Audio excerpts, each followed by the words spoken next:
In 1955, in Syria, there was a family of five, a mother and a father and three daughters, who decided to flee the country, flee Syria, and head to America. Now, the father told the wife and the three daughters, listen, I'm going to go to America, I'm going to go to California, I'm going to get everything set up, and then 3 weeks later, you and the three daughters come meet me in California.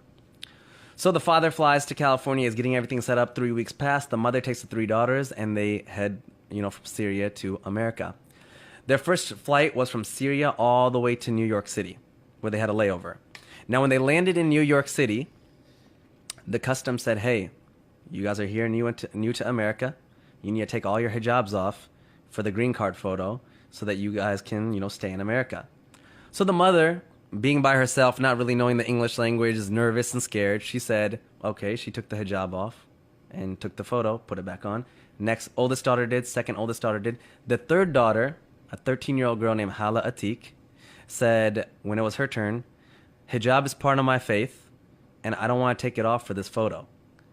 And the security, they kind of went back and forth with her, and they said, well, listen, little girl, we'll send you back to Syria if you don't take your hijab off for this photo. And she said, I would rather go back to Syria. And this is a young 13-year-old girl who flew all the way from Syria to New York in a foreign country. They're in a foreign country. She should be scared. She doesn't know what's going on. She said, I would rather go back to Syria than stay in this country if you guys are going to take my religious, rights away. Security came, management came. They put her in a back room. They made each older sister go to her separately and talk to her. They had the mother go talk to her.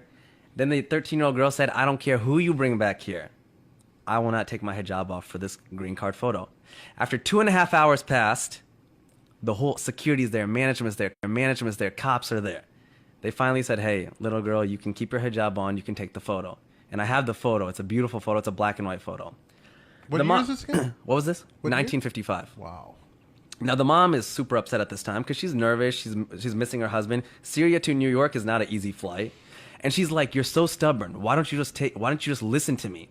So they grab their suitcases, and she's like pissed off at her daughter. And they run to their next gate. They miss their flight. So now this family who spent all their money, they're like, Syrian refugees. They're now like even more scared and even more worried. And the mom's like, now what do we do?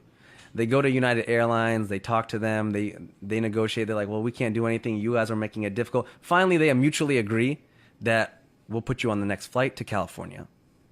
They get on the next flight. While they're flying to California, the mom is yelling at this 13-year-old girl like the entire time. Like, you're so stubborn. I miss my husband. I'm tired. They land in California, and their husband's, the father's there, and he's in tears and he's crying. And he's like, you're alive, you're alive. And they're like, why wouldn't we be alive?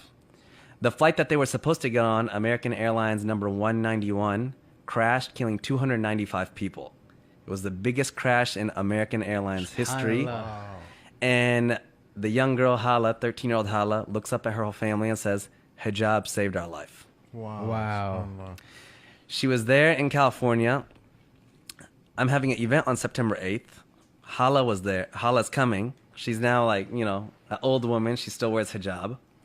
I put this on my platform, Muslims of the World, about 1.5 years ago.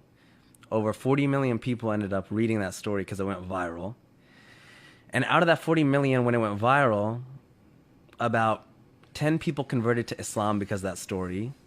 And about 20 Muslim girls have messaged us and said that they've put on hijab because of this story. Wow. That is probably my most favorite story.